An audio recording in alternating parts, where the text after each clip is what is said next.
Il apparaît d'une manière évidente que, comme dans les entreprises, tout cela est organisé depuis très longtemps, que dans les collèges, notamment, puisque c'est la responsabilité du département, puisse être mis en place un PPMS qui permet, en cas de besoin, aux collégiens de réagir. Et comme les collèges sont une compétence du Conseil général, il est tout à fait légitime que le Conseil général participe à cette opération.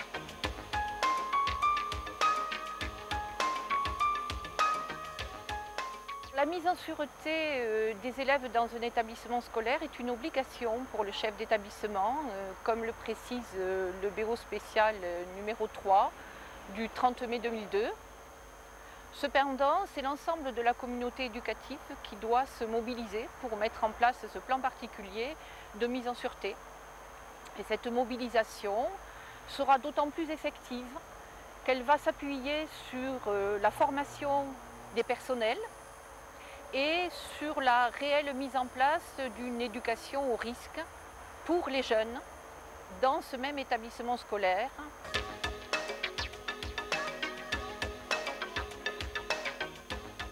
Alors cette culture de prévention des risques qui bien évidemment doit associer les parents d'élèves est surtout un travail collectif. Et pour cela, eh bien, je crois que chaque établissement scolaire a besoin du soutien et de l'aide de l'administration centrale de l'éducation nationale, mais aussi de toutes les collectivités territoriales compétentes. La commission d'hygiène et sécurité a permis d'informer et de motiver les différents personnels sur la mise en place d'un tel plan dans l'établissement. L'équipe académique de formateurs risques majeurs est à la disposition des établissements scolaires pour mettre en place cet accompagnement.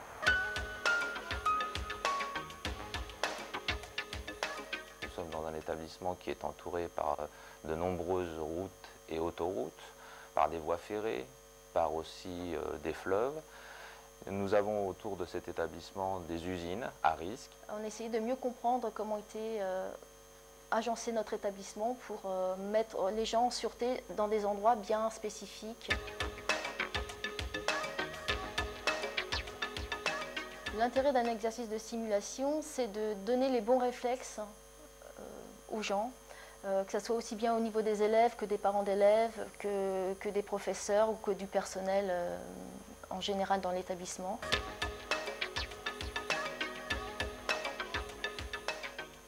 Aujourd'hui, donc, on va travailler sur le projet d'avenir. Votre projet d'avenir, c'est dans la suite de ce qu'on avait fait la dernière fois sur les points forts. Alors, ne vous inquiétez pas, donc nous sommes dans la salle 212 et nous allons donc nous confiner dans cette salle. Je demanderai à quelqu'un aussi de fermer les rideaux, s'il vous plaît, de baisser les rideaux gentiment.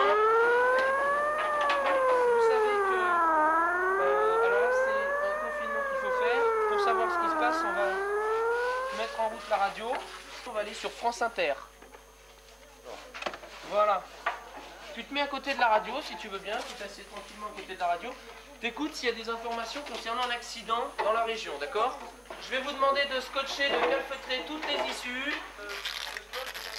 Coupe le chauffage s'il te plaît. On va calfeutrer les petites issues là qui sont là. Un camion transportant des matières dangereuses est touché sur la route nationale. Il parle d'un La accident? citerne présente une fuite de gaz avec émanation de vapeur toxique. Mais un périmètre de D'accord, donc sécurité vous l'avez de 500 entendu, mètres comme a moi, été mis en un œuvre. accident de camion avec des produits toxiques. Il y a donc un nuage toxique, c'est pour ça qu'on est amené à calfeutrer les issues pour ne pas être en lien direct avec l'air extérieur. Appuie bien,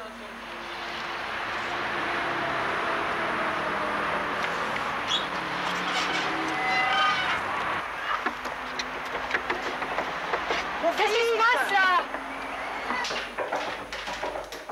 Qu'est-ce qui se passe là?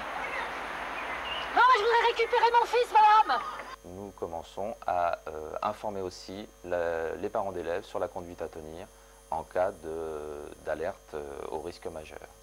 Ils interviennent de façon très efficace dans la commission hygiène et sécurité. Le bâtiment, c'est où? Dans ces situations-là, on va rester calme. Je vais simplement faire l'appel pour voir qui y manquait réellement. Donc Nancy, elle est là. Soumera, Jérémy. Ah, Jérémy, non, il n'est pas là. Je suis en salle 212 là avec les élèves de 4e 4. Oui, c'est ça. J'ai 4 absents.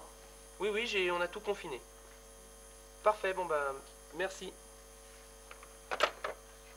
Donc, on m'indique que voilà, bah, c'est nous, c'est avant. Ils sont en sécurité, donc ne vous inquiétez pas, restez chez vous et... Non, non, non, surtout pas, vous restez chez vous, on s'en occupe. Oui, c'est le chef de zone. Voilà, donc c'est le principal là.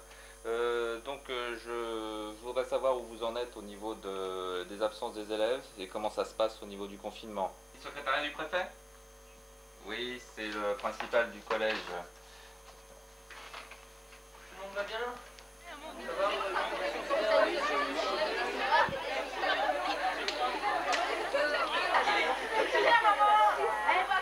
C'est monsieur le témoin, là, chef des zones du 2e étage bâtiment B. Alors, c'est pour faire le point concernant les absences. Le choix des zones de confinement dépend de la configuration des bâtiments et de la répartition de la population, élèves et adultes, au moment de l'accident. Je veux dire que vous. Tu vas venir avec moi, hein, Voilà, bien. Allez. Alors, on en était où dans le jeu tranquille? C'est un poche. Le chien est dans sa cabane. Ils sont absents, mais ils étaient déjà absents ce matin, donc il n'y a pas de problème. Tout le monde est là cet après-midi en confinement. Je vérifie tout de suite. Non, non, c'est pas un élève de mon établissement. Je vous en prie, au revoir. Je vous informe, là je viens de recevoir un coup de fil du préfet. Donc l'alerte va être levée. Vous savez ce que vous devez faire, hein. Vous devez d'abord aérer avant de laisser sortir les élèves, hein. Donc vous attendez le signal de fin d'alerte et puis vous faites le nécessaire. Voilà, à tout à l'heure.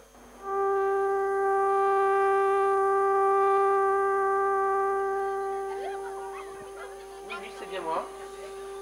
Oui, d'accord. Ah, le confinement va être terminé. Oui, vous ouvrez les fenêtres si vous pouvez, voilà. Parfait. Vous pouvez prendre vos affaires si vous voulez. En situation de confinement, la communication interne s'opère par téléphone. Donc il a fallu revoir un petit peu tous les modes de communication qu'on avait au sein du collège.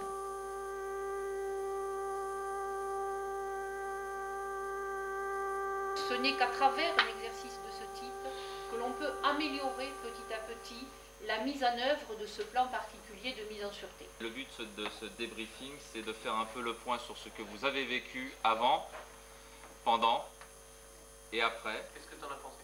Bah, j'ai eu peur pour moi et pour les autres, pour ma famille aussi, parce que je sais pas si peut-être que ça les a touchés. Je pense qu'il est important de former les élèves et les enseignants au secourisme pour réagir face à une situation de risque majeur.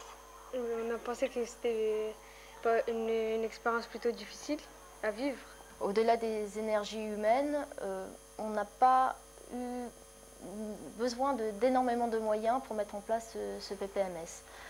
Au niveau financier, c'est quelque chose qui est tout à fait supportable pour un établissement scolaire. Le rôle du conseil général dans cette gestion et dans cette prévention des risques, il est de mettre en harmonie et de coordonner tous les dispositifs dont on peut entendre parler. On a parlé du PPMS, du DICRIM, on pourrait parler du plan de sauvegarde communal, on pourrait parler aussi des plans opérationnels internes, du plan particulier d'intervention qui s'applique à l'industrie. Le conseil général peut faire en sorte que d'abord ces documents soient mieux compris et mieux connus de tous, et d'autre part qu'ils soient mieux appliqués et mieux appropriés par le citoyen lui-même.